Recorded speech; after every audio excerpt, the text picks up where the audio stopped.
जोहार साथियों। Double engine की सरकार में जिस तरह से आदिवासी समाज के इतिहास को हटाने का, उसको मिटाने का जो एक कहे कि षड्यंत्र जो रचा जा रहा है, उसमें आप सबकी जानकारी में आया कि मानगढ़ का जो इतिहास सभी की जानकारी में है कि यहाँ पर हजारों आदिवासी महापुरुषों ने शहादत दिया था। गोविंद गुरु महाराज के नेतृत्व में आंदोलन हुआ था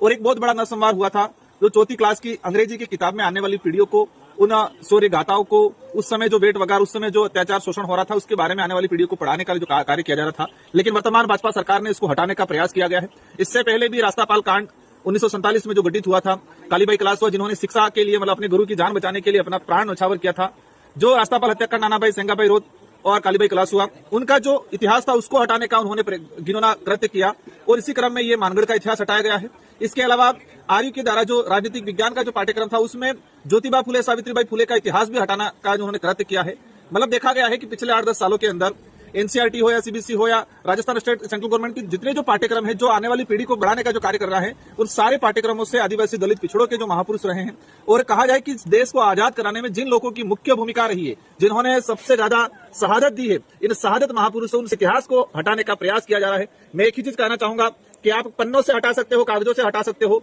लेकिन आदिवासी समाज, दलित पिछड़ों के समाज और इस देश के आजाद कराने में महत्वपूर्ण भूमिका निभाने वाले प्रत्येक समाज के वर्ग के, उनके दिलों में बसा हुआ इतिहास को आप नहीं हटा सकते।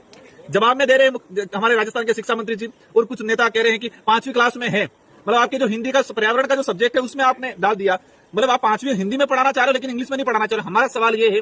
कि क्या इंग्लिश मीडियम पढ़ने वाले बच्चे मानगढ़ हत्याकांड, नानाभाई कालीबाई का हत्याकांड, रास्तापाल हत्याकांड, ज्योतिबा फुले, सावित्रीबाई फुले, इनको नहीं पढ़ना चाहते क्या, या उनको आप पढ़ाना नहीं चाहते हो? ये यही है, इसका हटाने का मेन रीजन यही है कि आदिवासी दलित पिछड़े समुदाय के अंदर जो एक जनजागृति आई है, अपने महापुरुषों के प्रति एक आत्मविश्वास और कहा जाए कि एक समर्पण की भावना जो जगी है, अपनापन की भावना जो जगी है, और जो देश के इतिहास को समझ के वर्तमान का निर्माण करने के लिए एक क्रांति के रूप में आगाज हुआ है इस क्षेत्र के, उसी से बौखलाहट होकर वर्तमान सरकारें इन इतिहास को हटाना चाहती है, ताकि इनको लगे आदिवासी समाज बिखरा हुआ है। मानगढ़ वो स्थल है जहां पर हजारों आदिवासियों का खून पसीना बहा है, लूलुहान स्थल है वो, और ये 4 राज्यों के आदिवासियों को जोड़ता है, मध्य प्रदेश, महाराष्ट्र, गुजरात और राजस्थान और केंद्र शासित प्रदेश दमनदीप। ये 4 राज्य और एक केंद्र शासित प्रदेश को जोड़ने वाला सेंटर पॉइंट है, एक आस्था का केंद्र है। इनका यही है कि जो बिल प्रदेश की जो डिमांड थी, वो मानगढ़ हत्याकांड का जब पढ़ेंगे तो स्वाभाविक एक अलग बिल राज कायम करने की जो डिमांड थी, उस डिमांड की ओर अग्रसर करती है ये जो हत्याकांड। तो शायद उनको लगता है कि इस एरिया को बिखेरने के लिए, आदिवासी समुदाय को बिखेरने के लिए, वोट बैंक बनाने के लिए, और आदिवासी समुदाय में क्रांति नहीं आए, जागृति नहीं आए,